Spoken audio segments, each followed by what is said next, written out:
Welcome, beloved Sangha, to our new series, Jewel Ornament of Liberation series, led by our Venerable Khenpo Tenzin. We'll begin this session in our yellow Garchen Buddhist Institute prayer book on page 4 and page 5 with opening prayers. Until awakening, I take refuge in the Buddha, Dharma, and the Supreme Assembly. By the merit of generosity and other good deeds, may I attain Buddhahood for the benefit of all beings. Until awakening, I take refuge in the Buddha, Dharma, and the Supreme Assembly. By the merit of generosity and other good deeds, may I attain Buddhahood for the benefit of all beings. Until awakening, I take refuge in the Buddha, Dharma, and the Supreme Assembly. By the merit of generosity and other good deeds, may I attain Buddhahood for the benefit of all beings. May all mother sentient beings, limitless as space, have happiness and the causes of happiness. May they be free from suffering and the causes of suffering. May they not be separated from the happiness that is free from sorrow. May they rest in equanimity, free from attachment and aversion. May all mother sentient beings, limitless as space, have happiness and the causes of happiness. May they be free from suffering and the causes of suffering. May they not be separated from the happiness that is free from sorrow. May they rest in equanimity, free from attachment and aversion.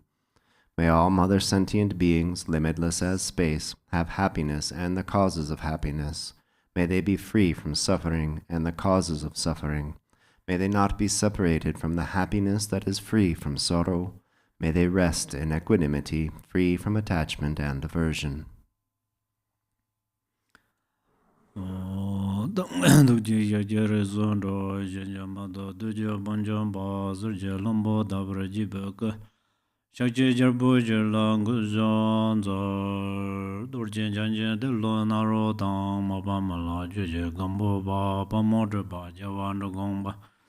Kajo lama nanje da jo she dana dana zara dam je da lama laba la ye je sa zon la zon yon den jam zang ala wa din de dun jen de be ge le zor da ge lo je san ro war zin je lab do zor je lam da ro war zin je lab do lam dro wa ze war zin je lab do zor dro wa yi shi zan je war zin je lab do zor gang ge den jen de war jo ga ma me ba je ba me ba dan mo me ban ro me ba da de me do je me ro ba ne je je den ba zo ba san je ma nan je dan ba de la jan zor do ren je za ba la ma ji Kuzon do je zhen lan da da da ge ju lan be da ge den ba dang zhen je je dong la bo jen ra bra zhen je la do zor. Dear Dharma brothers and sisters, today I will begin to teach Gambopa's Ornament of Liberation, all jewel ornament of precious liberation, wish fulfilling gem of sublime dharma of the Mahayana path. This is a very fortunate occasion, being able to teach and listen to Gambopa's jewel ornament of liberation. This teaching is a profound teaching, full of blessings, and has great instructions. If we really practice according to its instructions, then this book can liberate us from the ocean of Samsara. Just as the title states, it is the jewel or ornament of liberation, a wish fulfilling gem of sublime dharma of Mahayana path. As it says in Vajra song, with single pointed reverence, I take refuge in my root guru, the compendium of the supreme refuge, without exception and as pervasive as the sky. May all Mother Singing beings recognize that their own minds are the Dharmakaya. The whole of Gampopa's teaching and our listening is for this purpose. So we should, of course, from my side, also, I don't want to think, oh, this is just teaching, or this is just my responsibility. Because through this teaching, wonderful practitioners will liberate from ocean of suffering. Also, from your listeners, wonderful practitioners, you also don't think just how he teach or how is going this teach, or just listening from right ear and just let it go through left ear. Don't do like that. If we do like this, then but our suffering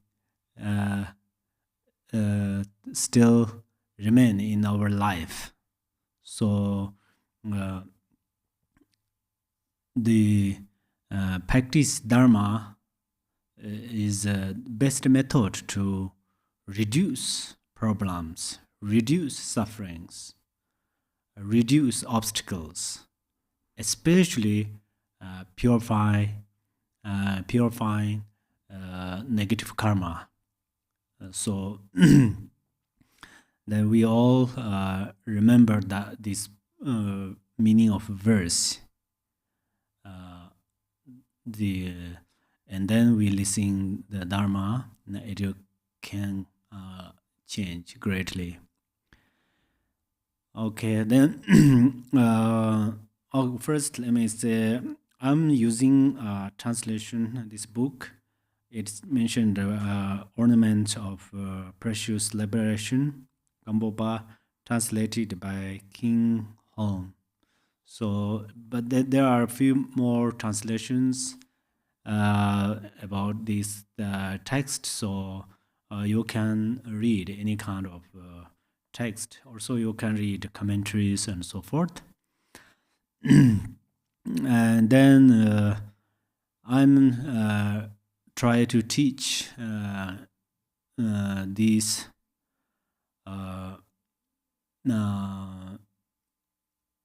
I'm going to teach through this translation as how we actually study from monasteries traditionally. So for that reasons, I will read and then explain. So that's where you already, if you have a book and then then you can read. And also you can open your book and when you listen, still you can read it silently with me. Silently or silently? Silently, oh, thank you. Okay, then in Tibetan, the title of this book is Tamchu Yijin Norbu Tarpa Rinpoche Jin Kacha Chuo Nindi Jie Tikpachim Lamrem. Okay. So Tamchu means dharma. Dharma means taming the mind. Tamchu, I mentioned Tamchu, yeah, it mentions Tamchu. So Tam means perfect in this case. Actually, this Tam and Samaya Tam, Sik Tam, they are same spelling, but they are different understanding. So this Tam means perfect. Chu actually is like a verb which means correcting. When Tam and Chu come together, it means perfectly correcting the mind. It possesses 9 qualities. The first is the goodness of the beginning, which means that when we first start to meditate or recite or study it, it connected to our motivation. So we generate bodhicitta and compassion with prayers like all mother sentient beings, limitless as space, especially those enemies who hit me, obstructors who harm me, and these who create obstacles on my path to liberation and omniscience. May they experience happiness. How gorgeous. May my enemies experience happiness. So then Tamchu, excellent dharma, means that, yeah? Experience happiness, be free from suffering. If we are going to make free them from suffering, then can we create suffering to them? If we are Buddhist, okay? And free from suffering, and sweetly may they attain precious, unsurpassed, perfectly complete enlightenment. Usually we recite Vajrasattva on Vajrasattva. Sattva means courage. We are, so it's that's where we think all mother sentient beings, especially enemies. So that's where, for that reasons, the name and our practitioners have relation. Sato. The second, okay, sorry. So,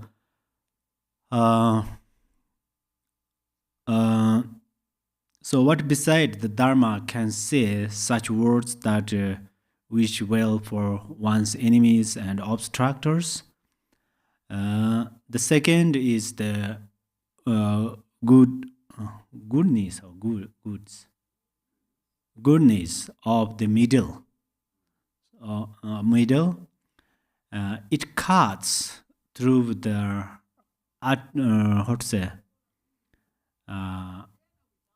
artificial of relative reality and reveals the true nature emptiness.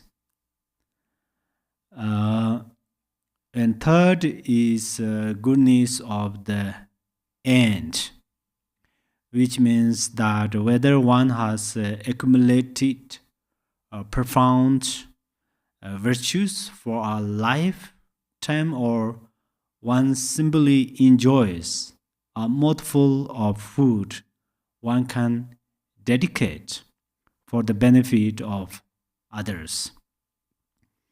As Lord Jigten Sungkung says, the root of the virtue of all samsara and nirvana is dedicated.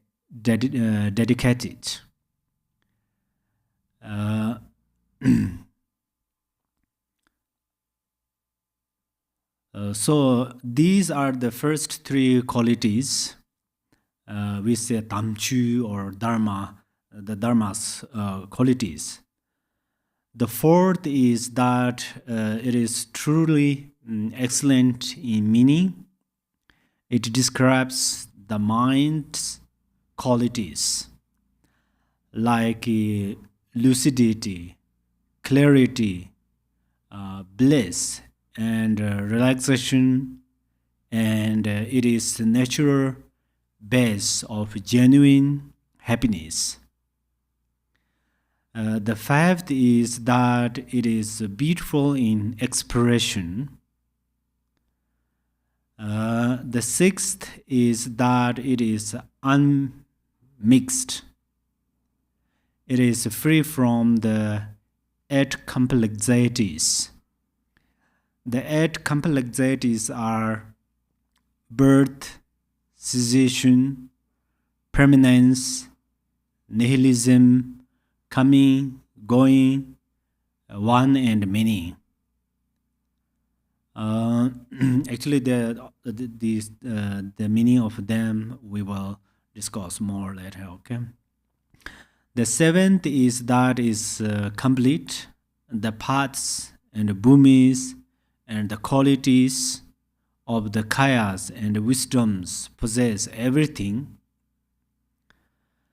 The eighth is that it is completely immaculate.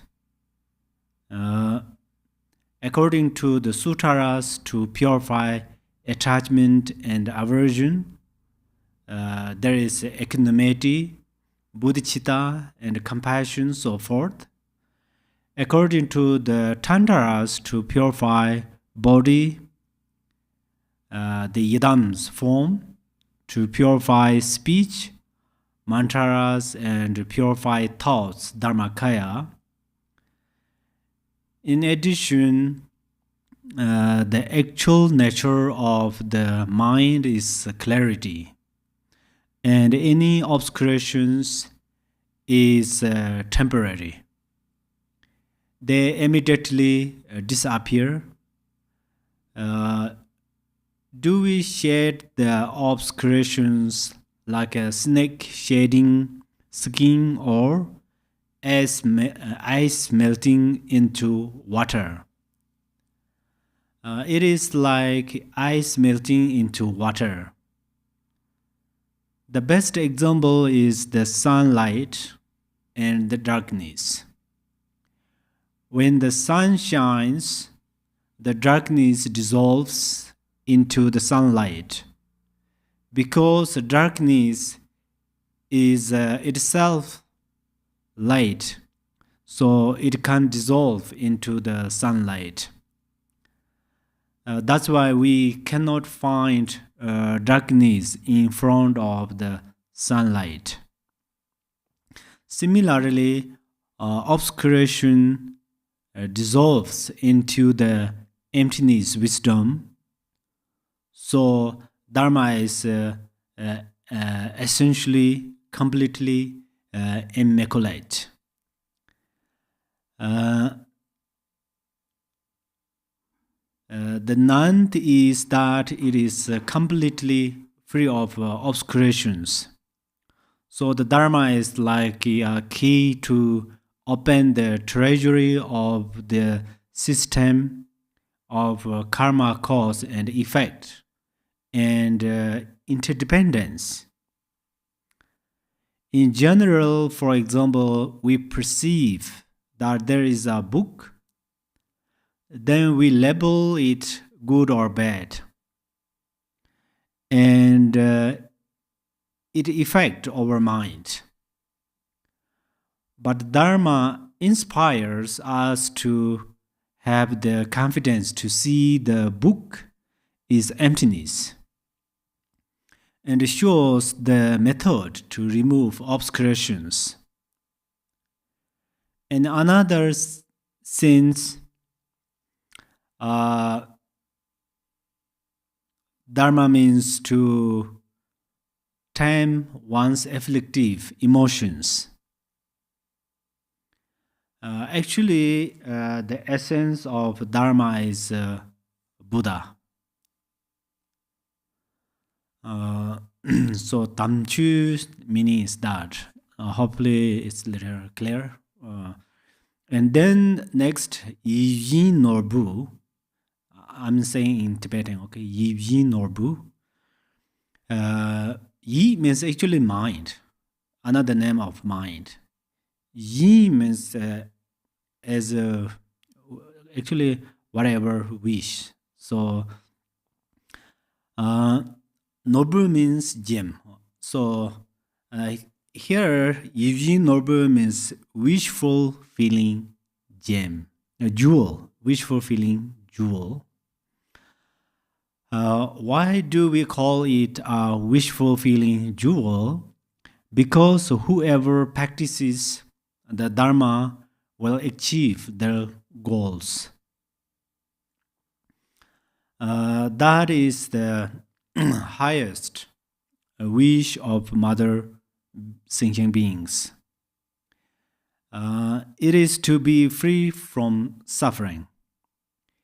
Even the suffering of being pricked by a thorn, they wish to be free from the pain of thorn. Or even if they slip on the road or just small anxieties, through this teaching, they can be liberated from that. That's why this teaching is wishful feeling jewel. Also, common and supreme siddhis can be achieved through the instruction of this book. So this is a wishful feeling jewel. Wishful feeling jewel is a metaphor. Then next, Tarpa.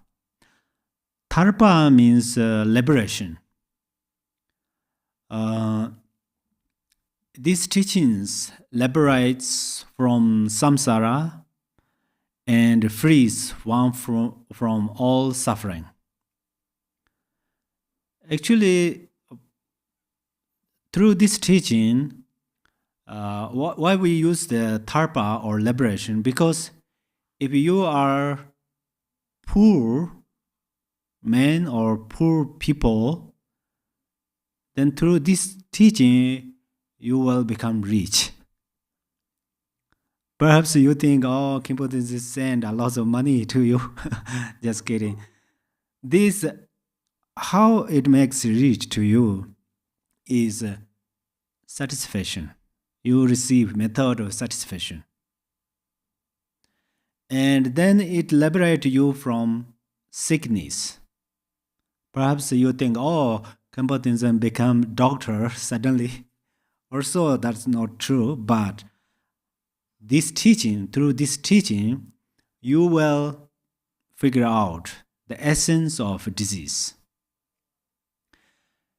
And you figure out the essence of disease. What is essence of disease? Essence of disease is emptiness. You are emptiness.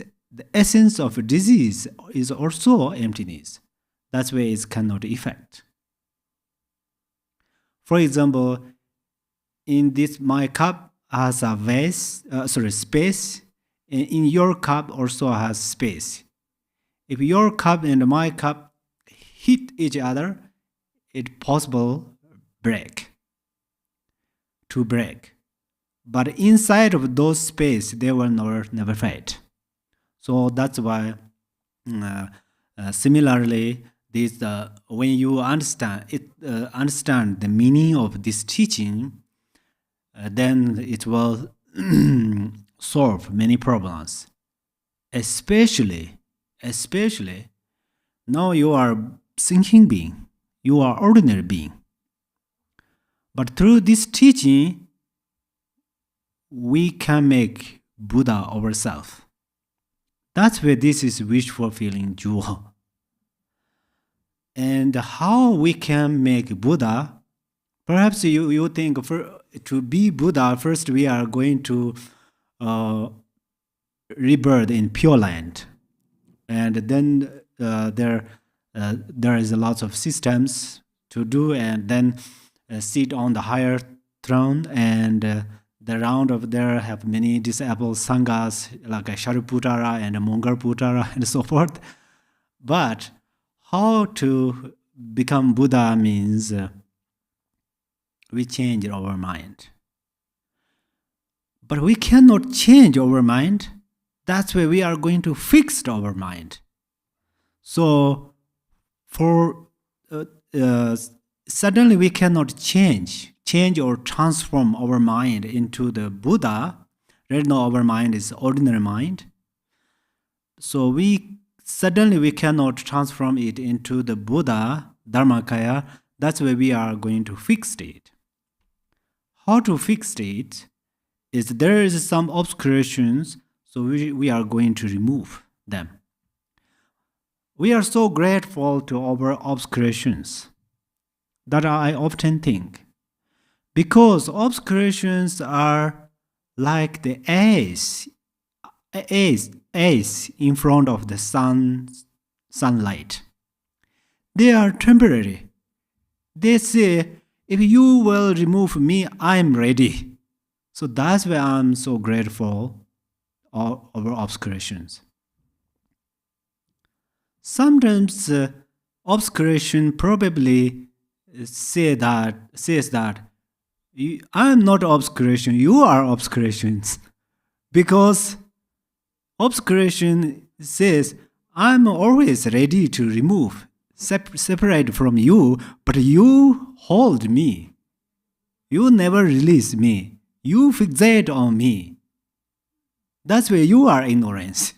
Probably ignorance or these obscurations well say it. I mean, well say means, of course, they don't have lips, but they communicate naturally.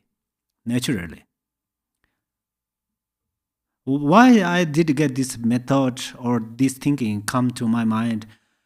Sometimes we touch the fire, it burns. But the real, how it burns, I reflected many times. And then fire says, you think I am, burning, naturally burning. That's where you burn. If you think I'm emptiness, definitely I'm not burned to you. So fire says like that. And also some meditators can meditate on the water surface. They are not sink. If I go to the small river, I will sink because I cannot swim.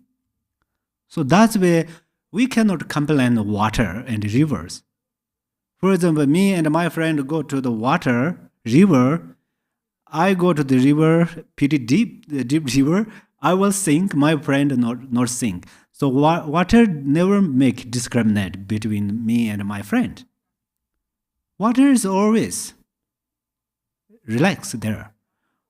But I will sink in that river because I cannot swim. I don't know how to swim. My friend not sink in that river because my friend know how to swim there. That's why we don't want to complain to that river. Especially, I don't want to complain that river. Similarly, ignorance, afflictive emotions, especially disease, problems, obstacles, they all the way of thinking. Way of thinking is through our thinking we can fix them. So that's why this Jewel Ornament liberation teach us, show us how to liberate. And so this tarpa or liberation means this. And also the hungry people also remove that feeling.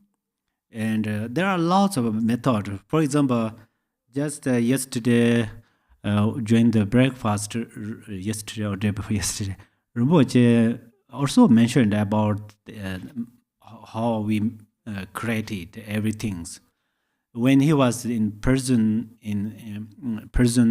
then there was one person got sick, and then the blooding from his body, but that's not a real blooding.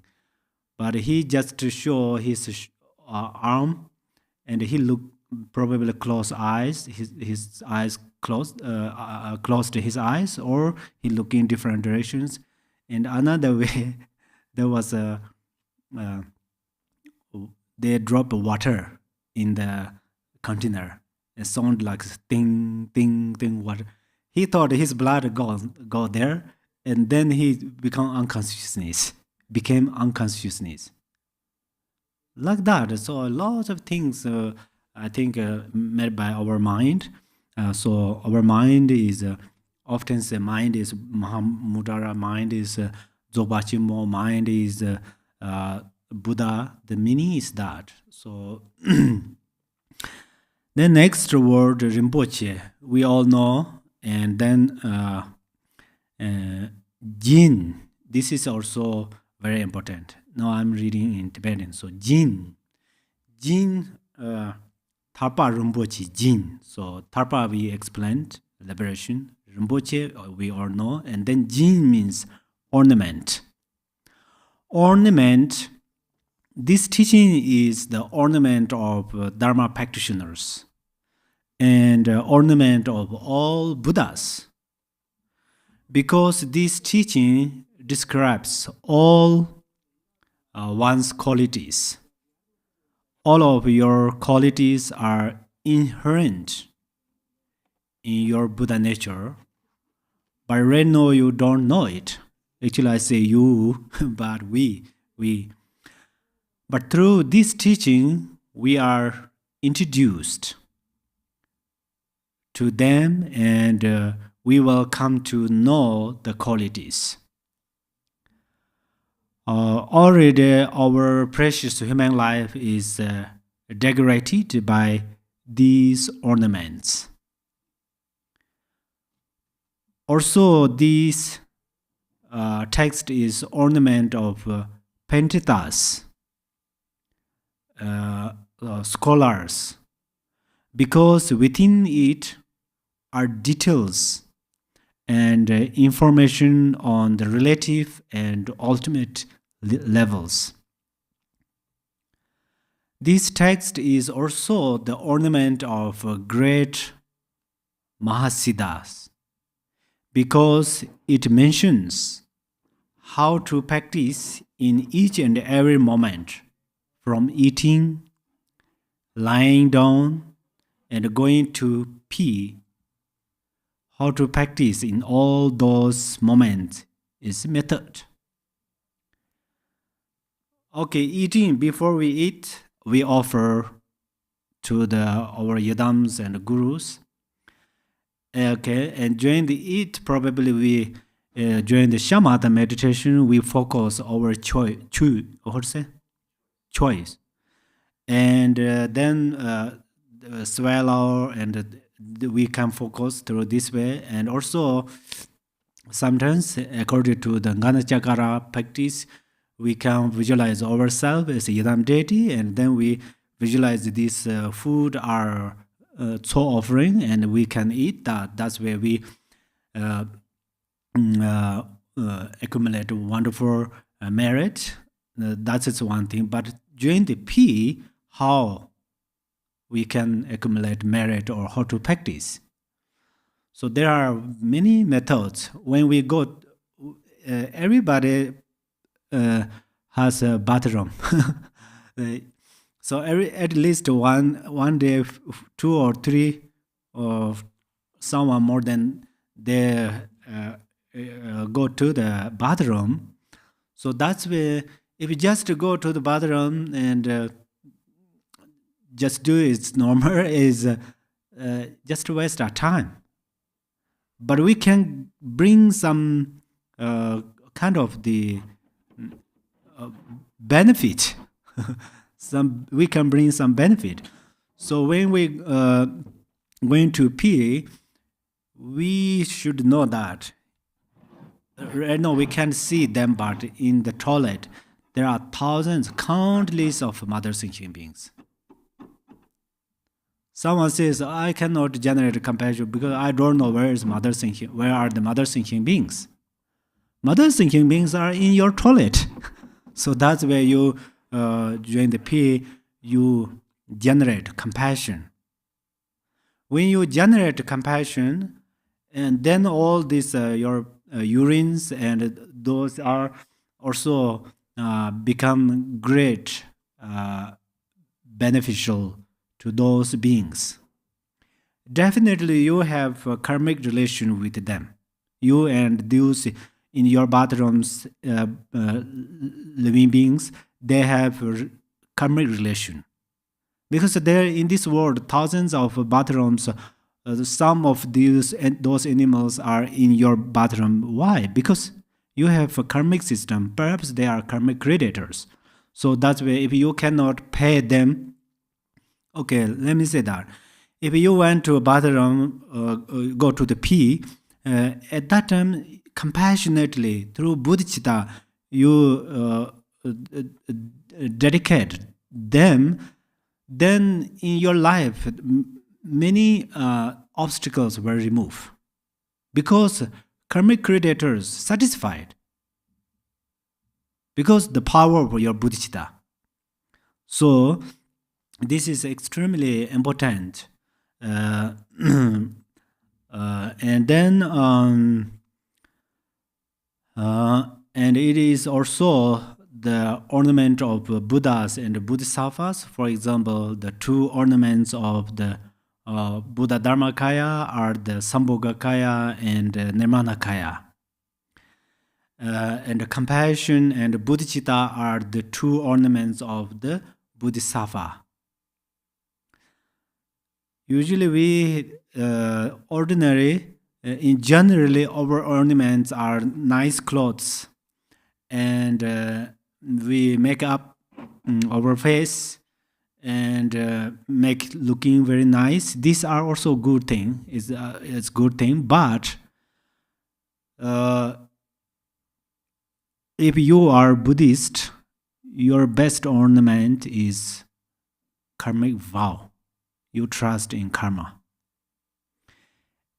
And then in specifically, if you are Bodhisattva, best your ornaments are compassion and bodhicitta. These are really wonderful ornaments. In this world, the compassionate people, kind people, they can greatly benefit others. They can dedicate everything for others. Without kind people, without compassionate people in this world is hell.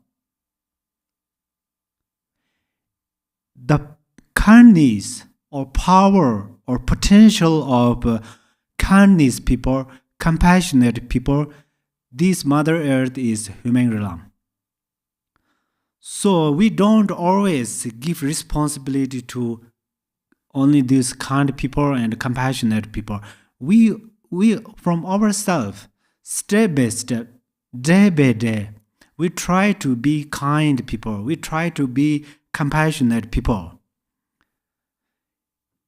Right now we have ability if we do something, some good things.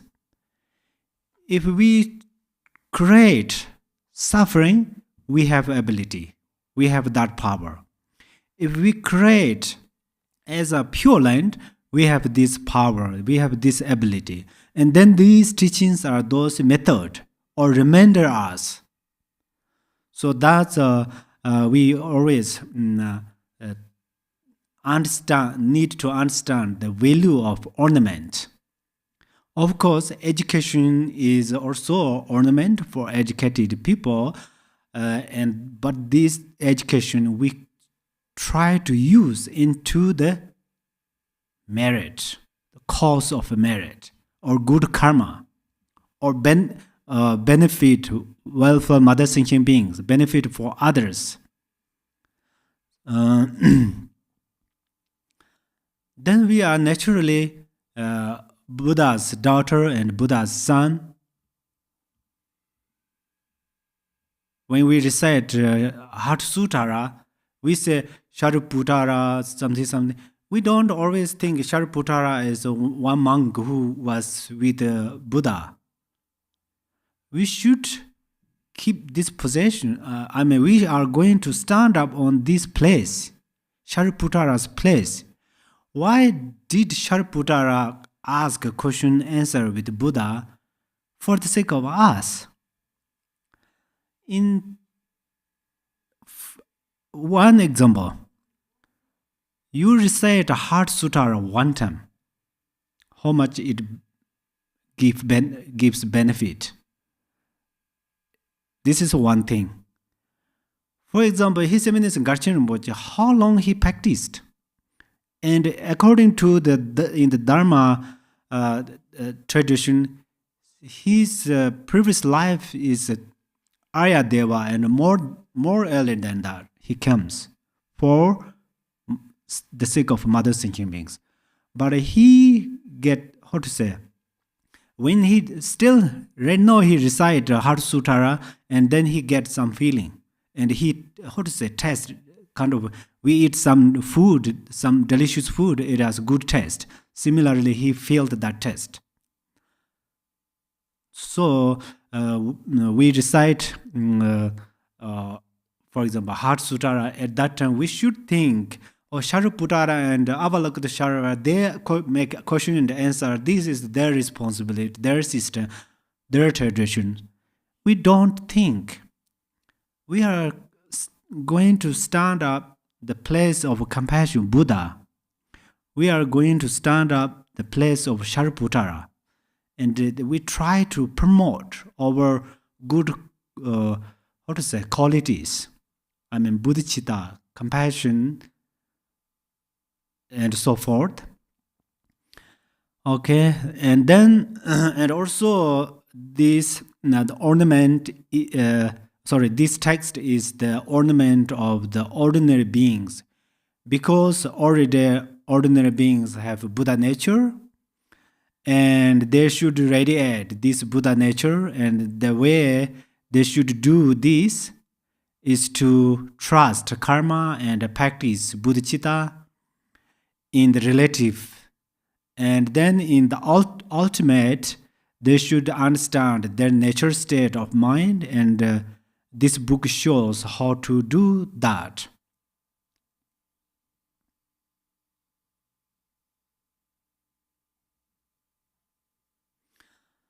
Sometimes we are like a glass vase.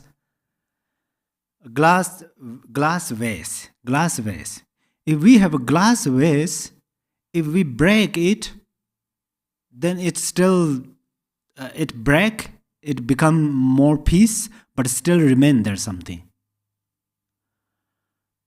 But if we are like, for example, sand, we become like a sand. Sand through into the water, it dissolves into the water. Similarly, we try to dissolve our own Buddha nature. We all have a Buddha nature. That is almost no doubt. Actually, it mentioned what is Buddha nature. We will discuss more. So we all have a Buddha nature. That is almost, we can say 100% we can trust. Of course, in the reality we can trust, but according to our practice level. So then the ordinary beings, they also have a Buddha nature, and then through this teaching, they are waking up. They wake up, and first they trust in karma, cause and effect. Karma, cause and effect means, karma means actually action.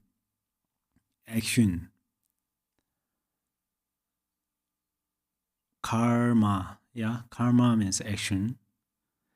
And then that action has a fruition. So we act good act, or we act virtuously, then the result or fruition are good. For example, if you plant seed of flowers, fruits, and then you get fruits and flowers. If you plant seed of poisonous, and then the result, well, poisonous. So, okay, then where we are. Okay, that's finished. Okay, finish, explained. And then kacha chuvu nindi. Perhaps, okay, kacha, ka and cha. So, ka means Buddha's Suttarayana teachings, and cha means Vajrayana teachings. We can explain through this way. Actually, cha in this cha means half name of Chaja Chimpo. So then ka means Buddha's teaching, and then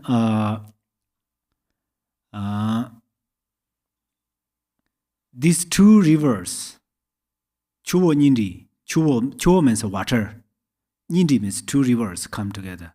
So these two rivers come together, and this is the path of Mahayana. The path of Mahayana, we know our responsibility. Our responsibility is to carry all Mother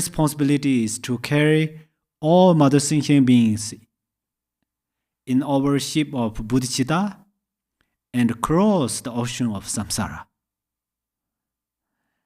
And also, Gampopa said himself that after he passed away, whoever wished to see him could see him through reading this book, Your Ornament. Most Kajupa books are a union of path instructions, introduction to Buddha nature, and also logic. This brings us great benefit because it is like a stairway to climb up to the roof of the house. If there are only steps, it is possible that we could fall to the right or left. So that's why there is a very strong and comfortable, railing, which is the logic.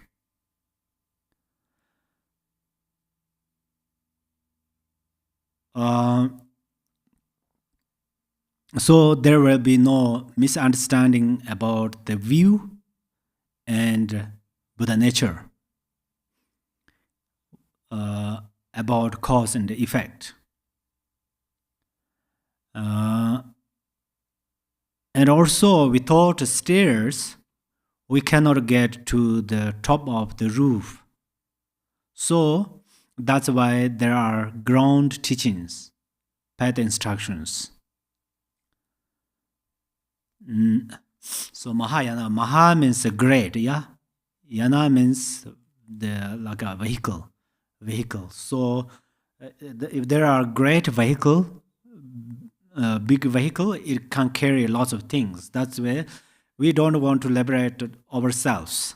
We are going to liberate all mother sentient beings. That's why Mahayana means that. Mahayana, this name is not important, but Mahayana means we need that mind in our mind. Then Lamrim means the stage of path. As Lord Jigten Sungun says, one must take the deities and so forth, that Sutara and Tantara teach as the principal ones. If we practice our yidam, then we should practice it according to the Sutaras and Tantaras. If we do that, we will progress without obstacles and with increasing realizations. So the Buddha taught step by step according to the capacities of disciples. The Buddha himself practiced gradually. So Lamrim is very important. Lamrim. I think you all know about meaning of Lamrim, yeah? Lamrim, gradually. Lam means path. Rim means gradually. Gradually, it does not mean slowly. You become slow motion or quickly attain Buddhahood. It depends on your diligence. But we are going to gradually, going to practice gradually. That is important. The teachings of the jewel ornament of liberation by Gampopa is also the Kajupa's Lamrim. It comes from listening, reflecting, and meditating. The union of these three things together, that's why if we also do the same thing, apply listening, reflecting, and meditating, then this book will definitely free us from suffering. Especially in this degenerate time, people are busy. If we teach vast teachings, it is quite hard to practice with work, with talk, with moves, with movies, with mobile phones, with fighting, so and so forth. This teaching, however, is very suitable. It is like a very healthy food. If you eat healthy food, it definitely gives you nutrition, and it gives you good energy, and it fills your stomach and brings joy to your tongue. Similarly, this jewel ornament teaching will let you experience very pleasant things. So we will start with this jewel ornament of Gampopa. And then at the beginning of this text is the land of Homage. It says, I prostrate to Manjushri Kumara. Kumara you often heard, so you understand easily because you are Vajikalaya practitioner. Actually, many texts have translators homage, which means the text was translated from Sanskrit to Tibetan, and the translators paid homage to their yidam to successfully accomplish their translations. But in this case, it is not like that. This text is not translated from Sanskrit. Gampopa himself wrote this through his experience and realization. But through this prostration, we will be able to understand this text is included in which category. For texts from the Vinaya, which cover ethics, morality, and discipline, the author or translators should pay homage to the all-knowing Buddhas.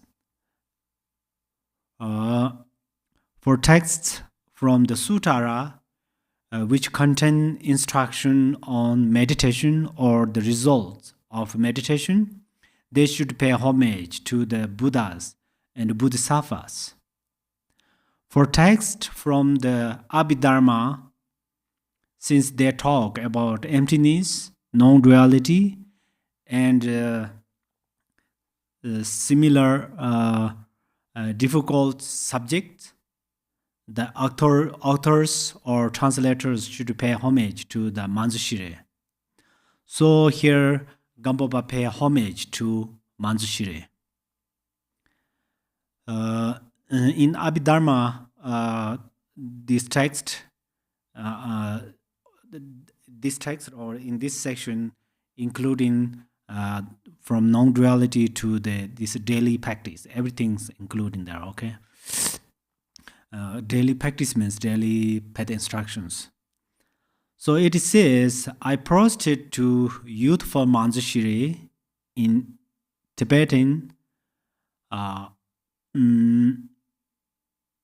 Pagpan Jampar Yun Churpala Chansa Lo. Pagpa means Arya. Usually we say Arya Tare or Arya. Arya means Pagpa. Why Manjushiri is in Arya? Because he is not an ordinary being. Manjushiri became a Buddha since beginningless time. Perhaps you wonder how this can be. I already shared his life story. He accumulated merit for many eons, and then he became a Buddha many eons ago. Manjushiri actually has two qualities, inner and outer. Outer quality include his keeping discipline well, practicing generosity and patience, and through this he acquired a beautiful form. And then inner qualities, he purified all the subtle and gross obscurations and all afflictive emotions. And so he has these auspicious qualities. In Tibetan, his name is Jampel. Jam means his attitude is very gentle. Pal means his mind is, diet, in the color of primordial wisdom. Kumara means young. In one way, his wisdom is very young, and as a result of his patience, his body is always youthful. He practiced patience for many lives, so his form never ages, and his beauty is unchanging. So Gampopa prostrated to him. How does Gampopa prostrate? He prostrates through his body, speech, and mind. How Gampopa prostrates through his body is that his body never engages in non-virtues. Of course, he also did physical prostrations. And through his speech, he praised Manjushiri and recited his mantra and stopping harsh words to ordinary beings. That is the real praise. And the mind, on the ultimate level, never separating from the realization of Dharma Dhartu or non-meditation. In the relative form, he trusted and was mindful of karma, cause and effect, and was mindful of bodhicitta and compassion, and cared for other beings through his boundless compassion and vast ocean of bodhicitta, just as you care for your pet. And in this way, he prostrated through his three doors to Manjushiri Kumara, and we all also have to do that. Actually, Manjushiri Kumara is externally a wisdom yidam, But internally, our Buddha nature is Manjushri Kumara. So, okay, because Manjushri means wisdom, and our Buddha nature has no birth, no death, no sickness, and no aging, no increase or decrease. I don't know you have feeling when I say no increase or decrease. If you practice very well on emptiness, I think this word is a very favorite one. No increase, no decrease. Coming and going is relative. Nature of relative. Birth and if there is coming and going, then there is birth and death. If there is a birth and a death, then suffering, there is a suffering and the suffering of a suffering, or cause of a suffering. So, no increase, no decrease means empty space. Empty space.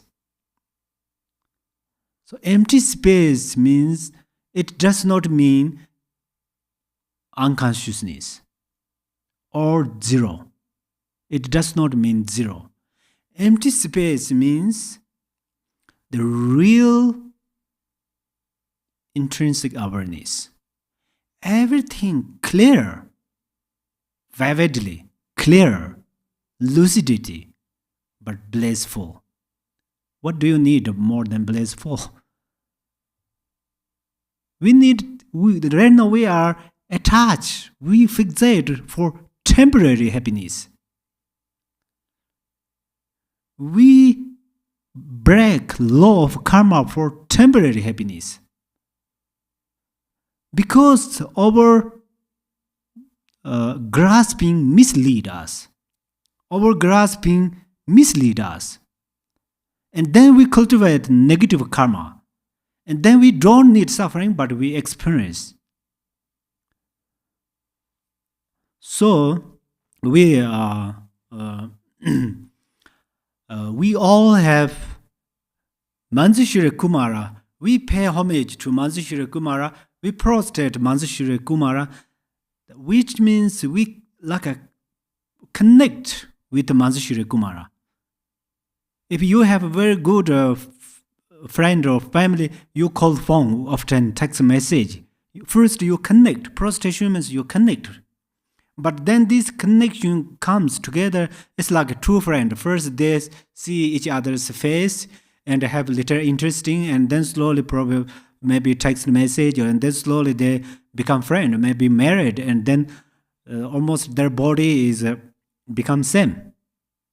I mean, they can stay in the one room. They can stay in.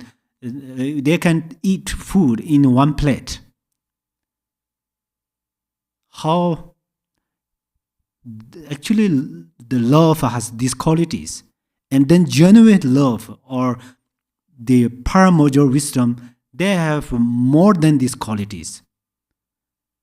This simple love, general love, is like a candlelight, but light of bodhicitta or paramodal wisdom is like the sunlight. So differences are like that. So the increase, the Manjushri Kumara is in our mind. We give different names. Oh, only Buddha, how much he was busy for the sake of us, actually. He wrote 84,000 scriptures. It's in only Suttarayana, okay? But Mantarayana, if we live in this world 100 years, and each day how many we breathe? Actually, we say 21,600 something. But each and every breath combined with thoughts. Then how to remove these thoughts? Through the Dharma practice, Buddha taught, through Vajrayana teaching. So that's where Buddha, he has no freedom to help us. Do you make sense? Because his mind is completely dissolve into the profound, boundless compassion and endless bodhicitta. That's why then he worked. Whether he was 80 years old, reached around 80 years old, he was reached around 70, 80, but non-stop he did. So, however, we all have Manjushri Kumara. For example, in my mobile phone, have electricity,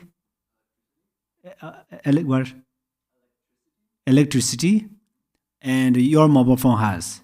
If there are 10 mobile phones, each and every phone has electricity. Similarly, in your mind has Manjushri Kumara. In my mind has also Manjushri Kumara. But this is still grossly. If we go in detail, each and every thoughts, the essence of thoughts are also Manjushri Kumara. So we have to understand. So Buddha was very honest. Oh, mother thinking beings. Who called this mother? We can call mother only our physical mother, yeah?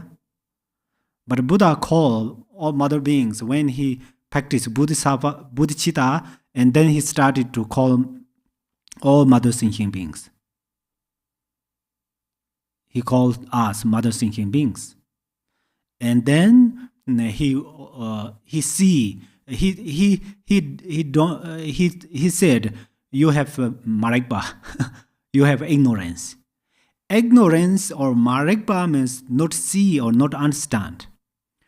What we are not understanding is our Manjushri Kumara or our Buddha nature. So then Buddha taught in different scriptures, through different scriptures, and try to understand. Finally, what we will understand is no increase, no decrease.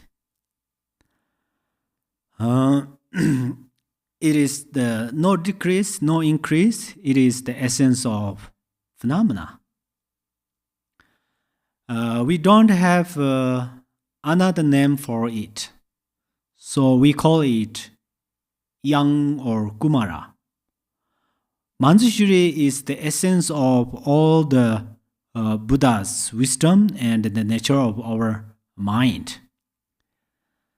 Then next, Gampopa supplicates to his root guru, Milarepa. Sometimes you read Gampopa's life story and Milarepa's life story, okay?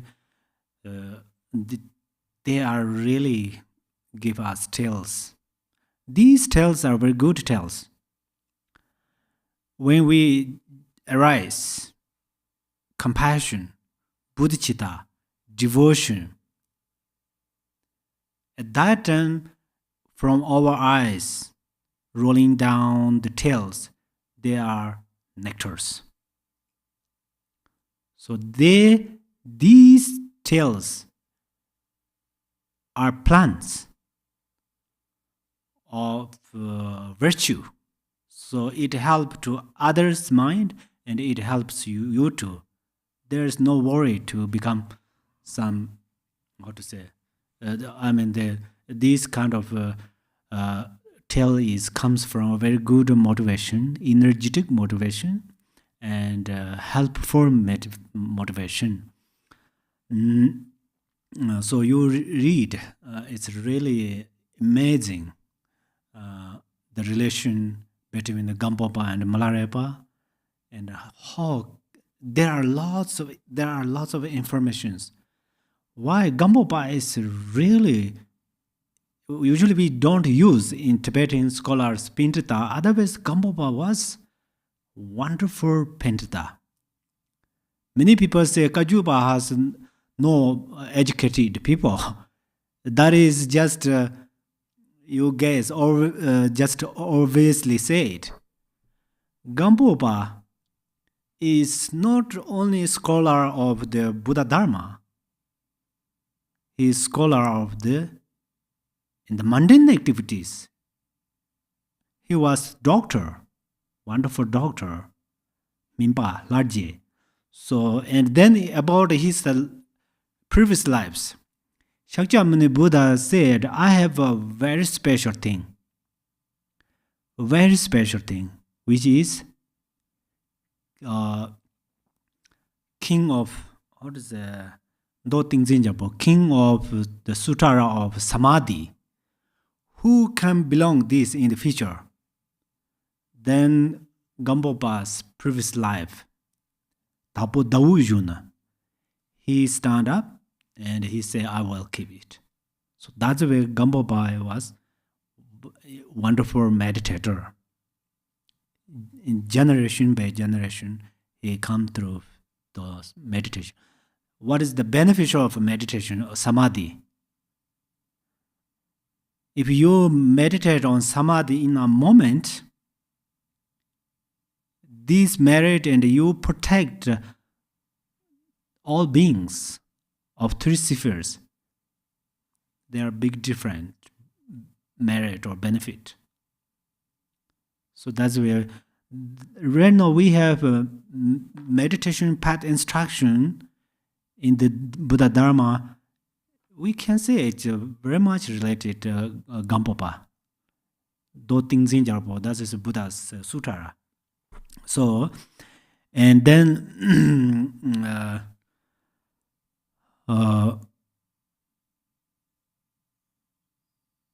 but he was wonderful like a painter or scholar, but he know Dharma perfectly. But the karmic system is very strong. That's where he went to the Milarepa. And then Milarepa gave path instructions and he completely liberated. So then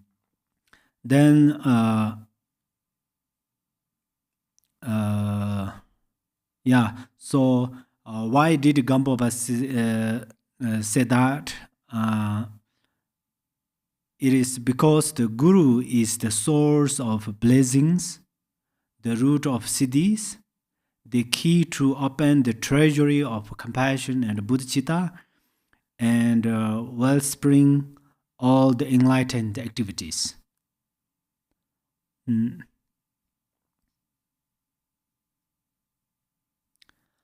So Gampopa asked, when should I benefit others through my realizations and practices? And then Milarepa said, when you see me, or the person, Milarepa himself, he called all the person see as a Buddha, then you start to benefit others. So that means devotion is not easy to arise our mind. Yeah, devotion is not easy means sometimes it seems it's pretty easy, but it's not certain. So we are going to apply very often. Devotion and faith. First we generate faith, and then devotion. First devotion. Devotion makes stronger and stronger our faith. But then faith developed, it will become spiritual devotion. Spiritual devotion is we understand Guru's mind and our mind are no different. Or another name is same. And then Manjushri Kumaras and our mind are no different, and they are same. Okay? And then where is it?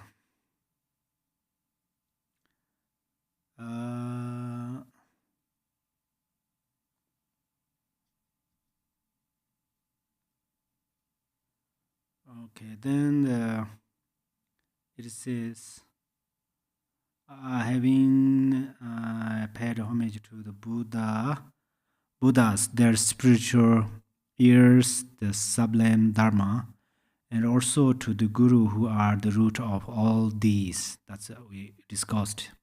I will now write through the gracious kindness of revered Milarepa. These gem of precious dharma, a wish-fulfilling jewel for both my own and others' benefit. This part, Gambopa pledged to complete the composition. As it says in a Vajra song, this white panacea, the compendium of all oral instructions, was received from the kindness of my Guru. The compendium of wish-fulfilling jewels as a source of benefit for some faithful people. By this merit, may all beings reach the end of the grounds and paths. Gampopa made a commitment that this work, the jewel ornament of liberation of the Mahayana path, is for the sake of others, for benefiting others. But then, why did he say here for himself and others? Reflect means to do that. It does not mean like criticize or something. And then you can get a very good result. One reason is that Gampopa was being humble in including himself. Another reason is his concern that if he made any mistakes during reading this text or engaged in any laziness or other afflictive emotions, then by including himself, he makes the aspiration that through this rating, it may purify these non-virtues. You still may think that he has some consideration for himself, but this is not true. He confesses his mistakes. Whether he engaged in any or not, so that this jewel ornament of liberation can be of more benefit, 100% purely benefit others. That was his motivation. If he purifies his non-virtues or mistakes, then his bodhicitta becomes stronger or more pure. Then it has more benefit. Actually, Gampopa and other masters like him, whether they wrote even one verse or they wrote 100 books, all of it was for the welfare of other beings.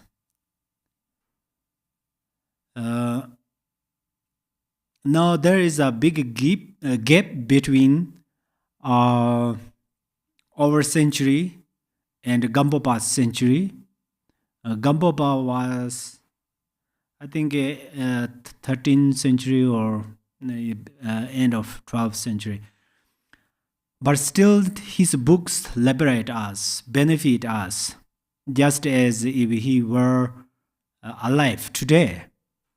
But still, his books liberate us, benefit us, just as if he, alive today. That is the power of their bodhicitta. So each and every word or sentence or this teaching is combined or consecrated by his power of bodhicitta. That's why each sentence can liberate us. Each sentence can liberate us. Of course, I don't mean through my teaching skills, but that you know. But another thing is, he already say each and every sentence liberate us, but it cannot liberate me. If you think by yourself that means something is related to this book, something is related to yourself. If you don't practice, if you don't dissolve these path instructions in your mind, then it is hard to liberate. But it does not mean this book could not liberate to you. It means by yourself, you don't want to come up on the path of liberation. So it's very much related to your own practice. Of course, this is a related circumstance. Everything cannot do at the same time. And because you have lots of things to do, but the main thing is you keep your mind and bring some path instructions from this information or from this teaching and keep it in your mind and then utilize it. You should use in the daily life, daily activities. During the eating, talking, working, sitting, before sleeping, and the best is in the dream. In the dream, if you can practice, and then you don't have you will not experience pardo. If you will experience pardo separately, you can experience it joyfully. So otherwise, pardo is a very scary stage. Okay. I'm scared you. It's better sometimes make scared is better, yeah?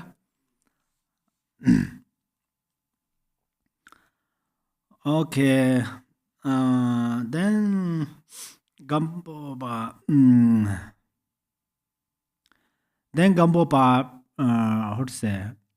preface the jewel ornament by saying generally phenomena can be subsumed into the two classes of samsara and nirvana. That which is known as samsara is by nature emptiness, taking the form of illusions and characteristics by suffering. That which is known as nirvana is also by nature emptiness, taking the form of the exhaustion, then disappearance of the illusions and characteristics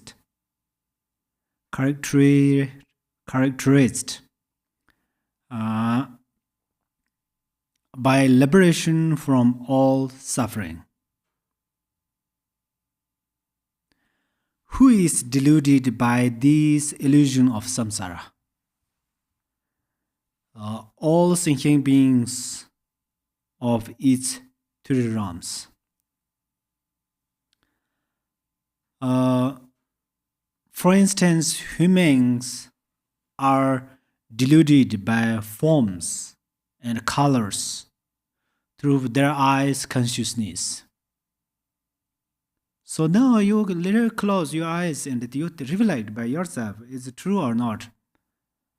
Dharma teaching is not always put some separately somewhere. You really bring, just right now, just a moment ago, this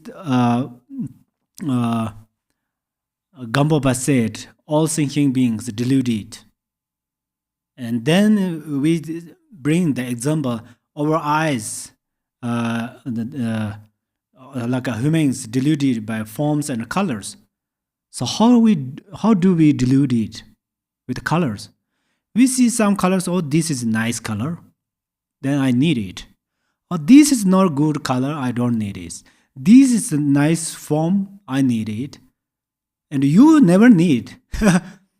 This is a very good color, but you don't need. I need it. Grasping is very too much selfish, stupid. we should punish our grasping. But when we have a bodhicitta, oh, this is a very good color, this is a very good form, but I have fixation, I have fixation, which means I still remain in the samsara, but it need you. It's need for you. Oh, this is not so good, this is not so well, but it's okay, I can take it. That is bodhisattva's activity. That's where sattva, we often mention. Sato means that. Can you do that? If yes, you are bodhisattva. No matter you are become Buddhist just yesterday or this morning, or no matter when you are not Buddhist. If you can say yes like that, you are bodhisattva. If you cannot say 100% yes, but you are try, it's amazing, really. We all can prostrate to you. It's amazing because you are come up on the path of liberation. Because you are our mother thinking beings. Because we are so grateful to you, for you or to you. Because if I'm going to become enlightened, I'm going to become Buddha, number one, compassion. My compassion generate because of your kindness. So we should think like that. We should think like that. However, we are deluded, our eyes deluded with colors and forms and shapes and so forth. And then the humans are deluded by, humans are deluded by smells through their nose consciousness. Oh, this is fragrance. Oh, this is not good. Always we have to adapt and rejection, adopting and rejecting. When we activity start adopting and rejecting, then coming and going is naturally exist there. Coming and going naturally exists, then suffering, of course, suffering is also coming thing, coming object. Happiness and good fortune and lots of good things are object of going because impermanent. So we are deluded with them, and then it creates suffering. Then tongue deluded, the human beings' tongue deluded them through their taste, consciousness, and so forth. And then hell beings are deluded by the suffering of heat and cold.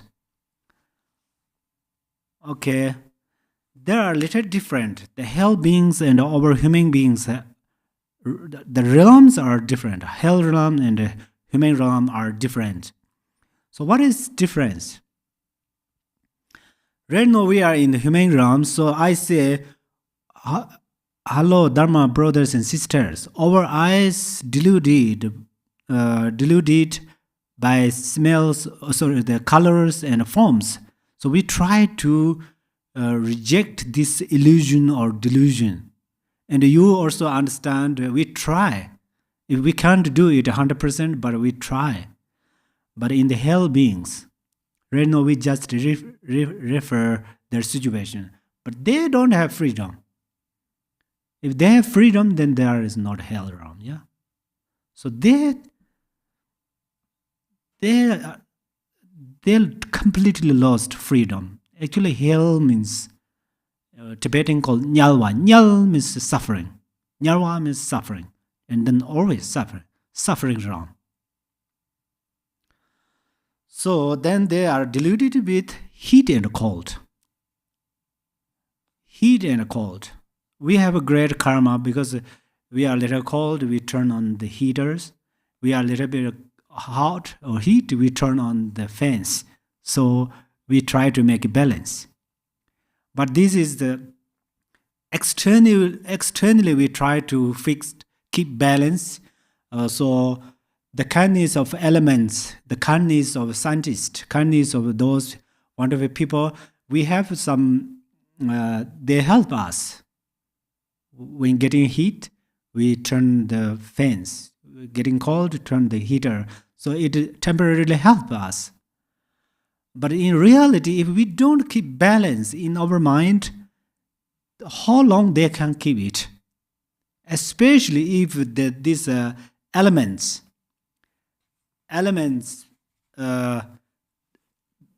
balance. If we destroy the elements balance, then the heater and the fans, they cannot help us. Whether if they like to help us, but they can't. So balance. Just during this during the meditation, I referred to you in Sanskrit. What is that? Sarva dharma, all phenomena. So the samadhi, tinginzi means, I already told you clearly, clear. Zin means remain there. Zin has different meaning, but in this case, but where we should relax clearly on equanimity. Equanimity means balance. So right now we don't have a natural disaster, for example, here, this area today. That means these elements have a good balance. Maybe some place occurs some natural disasters. Their natural elements balance is not well. It's similarly internally our body. Sometimes we get cold. Why? Because it's our inner elements not remain in good balance. Especially our mind. If our mind has lots of thoughts, especially adopting and rejecting part, always 24/7 suffering, even dream, even wake up, always wake up with suffering.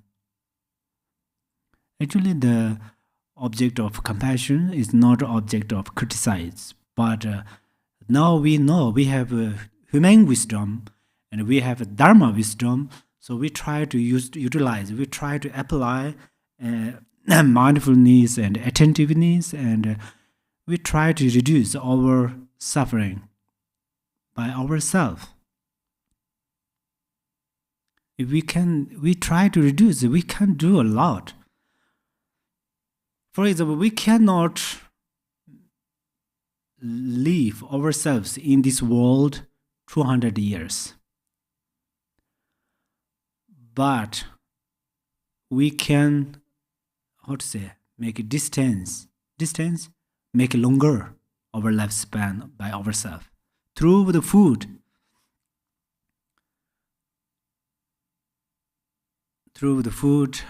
drink, thinking, way of thinking. Way of thinking is very important. Way of thinking is important because food, one day we eat only 3 times. At that time we eat healthy food, then it's still good. If sometimes mistakenly we eat some unhealthy food for breakfast, during the lunch, we be careful. This is still fine, yeah? But thoughts is 24/7 non-stop. 24/7.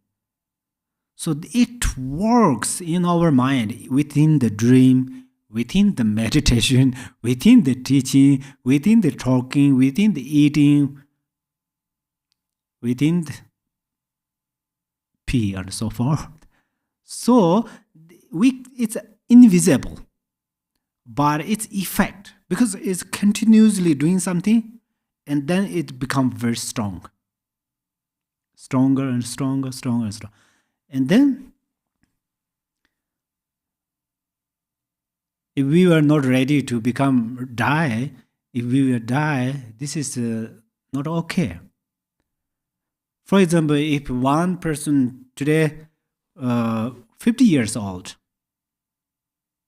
Perhaps that person reach on 60 years old, that person can benefit greatly mothers and human beings. We don't know when good karma were ready to ripen. There is one thing in the God's realm, not only God's realm, there's some formless realm. Their karma, they have a special karma. Do you know what is that? Actually, it comes soon, but I just say here in our teaching. Their karma repents in their realm. But our human karma repents in different realms. And also, our karma, if today it's happened, I saw many people, for example, someone sick for a long time, but one day, kind of accidentally or fortunately, how to say, they become recovered completely. There are a lot of kind of these situations, not only about sickness, people situation. Some family, they are always fight. Some parents, for the sake of children or for the sake of, they always fight for year by year. Then we have a big question: why do they are fighting like long time? It's better to separate, devote or divorced. Divorced is divide each other. It's better if they are going to fight like that. But a few years later, they become peaceful family. I saw many families like that. So that means their negative karma occurs at that time, lots of problems and something. We don't want to give up at that time. That means it's purifying. And then positive karma or good karma comes after that. For example, day comes after when? What? After night. Yeah? But in the daytime, we should remember there were night or darkness. That's why we are going to work something in the night time. We cannot work. That things we are going to work in the daytime because there were nighttime. But when nighttime comes, I cannot see, I cannot do. Don't give up. Don't be upset. We have tomorrow. So think like that. Especially we don't use our power, courage for the sake of selfish way. But this courage and abilities, powers, used for welfare other beings. If we don't help other mothers and human beings or other beings, then there is no separately. Dharmakaya doesn't come separately. Dharmakaya is very, very kind. Because the Dharmakaya come to with our bodies. Each and every bodies, yeah? So now we apply this Dharmakaya and then we all Nimanakayas and Sambhogakayas actually, if we do good for others. We think the Dharmakaya and the Trikayas are somewhere. We are somewhere and we don't take do not take any responsibility of mothers and human beings. Then ourselves remains in samsara, and then other beings also remain in samsara. And then samsara is a Sanskrit. Samsara means cyclic, like a malas. Okay. And then hunger ghosts are deluded by the suffering of thirsty and hungry. Thirsty and hungry, right now we have examples. Oh, today my lunch is so light, so I was hungry. We say that. Oh, this morning I was so busy, I did not get breakfast, so I was so hungry. So we use that name of hungry, but to compete the hunger ghost feeling, over hungry is not hungry. Over hungry is superficial. Hungry, how do they hungry? How do they feel? They are hungry at that moment. In their stomach burn fires, but they cannot die. But in the reality, these are also delusion. But right now we go to the hunger ghost realm. This is a delusion. They cannot understand. They cannot understand because their karma is very thick. They accumulate it. What is called which afflictive emotion is greed. They accumulate greed for many lives, and then they are also thirsty. If we don't have water for 1 day or 2 days, even if, only 1 day without water, how difficult. Then take or bring example oneself's experience or the situation, and then think these hunger ghost realms. Our human flash, the eyes, someone maybe see it, most of us we cannot see their hunger ghost, we cannot see, but they saw us. They are poor. For example, they say, in last year or in previous lives, you bring something from me, like this. You bring from me money, or you bring from me clothes, or bring food, or lots of things, and they are waiting from us to get it back. And also when we eat some food, they just stand up next our plate, really they stand up. So the compassionate people compassionately eat. Also some great practitioners visualize oneself as idams, and then they are also satisfied. That makes little happy to them. But we cannot see them. We cannot see them is actually not our mistake. This is their negative karma. Probably their body has no radiance or aura, what is called, kind of luminosity, very less. That's why we cannot see them. If we see them, probably we give something to them. But how to give is how important. Their karma is very tricky, or it's very difficult. If we just pour water, one jug, just pour, it doesn't help them. Even when during the Ushinisha practice, we practice dharma. At that time, I often say when we pull the water, this water going to like a needle, because their throat is very subtle. If you open the mouth and the one river comes to you when you are thirsty, you need water, but one river flow in your mouth, what happened? Same like that. Someone just don't need particularly this water and food, but just they need smell. The same thing.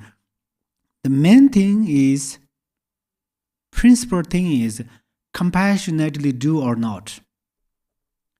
If we don't do compassionately, then this water, how much thinner than the needle, something they were not satisfied. For example, Atisha went to the Tibet. There was one lake. Then Atisha, he visualized himself as Avalokiteshvara, and he gave generous the water. And then his attendants saw their hunger ghosts. They come there. Really. This is Atisha himself said that, so there's no reason to lie, So there is Many hungry ghosts, but we cannot see. But they are deluded. Whether sleeping, working, talking, whatever they do same like us probably, but always remember food and drinking. Actually, we have a kind of little habits. What do we don't have, we remember that more. What we cannot get, we try to do something. So what we have, we are dissatisfied. Anyhow, they are deluded with the thirsty and hungry, and then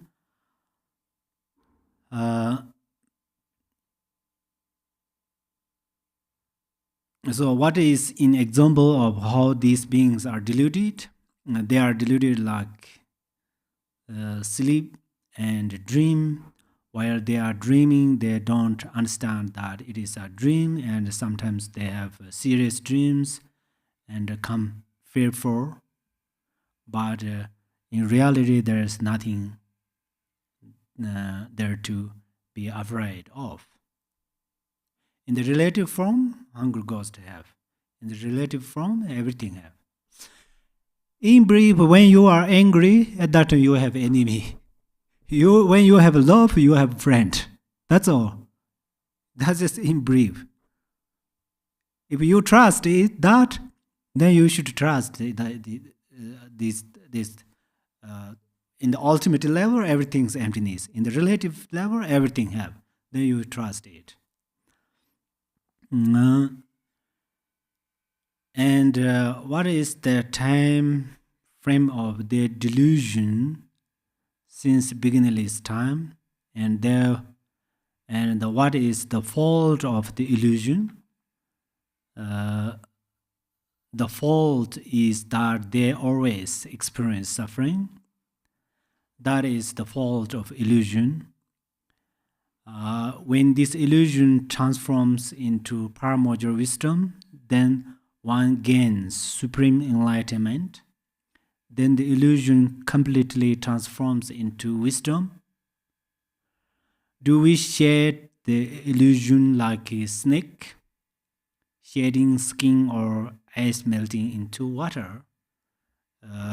It is like ice melting into water.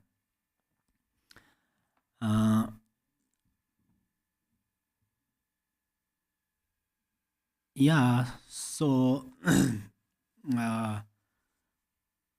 the hungry beings of hungry ghost and the beings of hell realm, all of them are they have illusory perception. For that reasons, whether we see this water and we drink water, but this water, they cannot see water. They see, I don't know what is that name, like a fire, mirage, and sometimes the volcano coming, there's like a fire, looks like a water, lava, yes. So, and then they try to drink it. Perhaps you would think, why do they try to drink it? They know that lava. But this is the example. If you are almost fall down from a clay, very high mountain, there is only bunch of thorn. Usually we say, there's thorn, we don't touch it. Yeah? At that time, you have no freedom, you definitely hold it. Similarly, they drink lava. When drink lava, lava is lava. It burns all their organs. And then they cannot die. They can sick, they cannot die. Or, so like this way, so we all have to understand the illusion especially we think, okay, we will not rebirth in the hunger ghost, because we think like that. That is only our hope. But if we have a greed, greed too much, we greed with money or even knowledge or clothes or whatever, and step by step it makes imprint getting thicker and thicker, and then it becomes what? Karmic fruition. At that time we try to remove it, then not easy. So the best thing is right now we clean our mind with mindfulness. If we do this, then we can prevent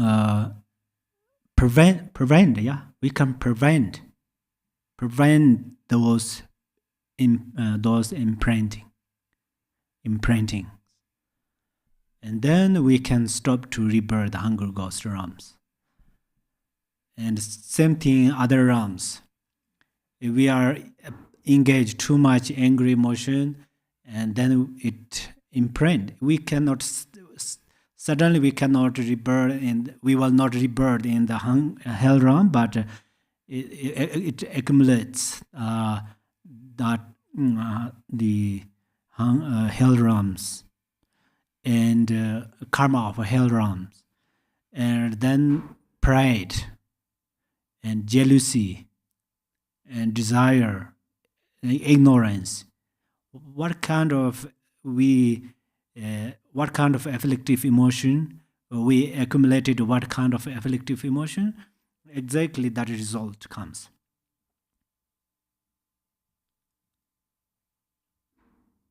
Okay. So it is like when I write in Tibetan, and if I print it, then Tibetan letter comes with the next page. If I write in English, I will print it, and then the English paper comes. So what I read, that comes. That means karma. So then imprint, it means it's very detailed. It's like a finger. When I write hello Tashi Dele, if I write Tashi Dele, at that time each and every fingers move. It makes imprint. And then after root, Tashi Dele, that is real action, that is karma. And then I print it, when I get the Tashi Dele, that is karmic fruition or karmic result. So in ancient masters, they always, they even turn off their bowls at evening, because they're not sure morning they can wake up and still alive or not. That means they are completely be mindful on impermanence. So they practice through that way. That's where then they become great Mahasiddhas, and they completely liberated from samsara. So if we try to liberate from samsara, we can. And then, of course, right now everybody try to do that. But what I say, honestly, it's hard to do exactly what I say. But I have big wish. I can do that, and I trust you can do more than me. And okay, today we stop here, and then let us dedicate our virtues for all mother thinking beings. Chancho sem jo rembo che ma je ba nam je jer je ba nyam ba me ba ya gong ne gong de pe war jo. May bodhicitta, the precious and supreme mind, arise in whom it has not yet arisen, Where it has arisen, may it not decline, but ever increase higher and higher. Thank you so much for joining and listening, and have a wonderful Dharma practice time.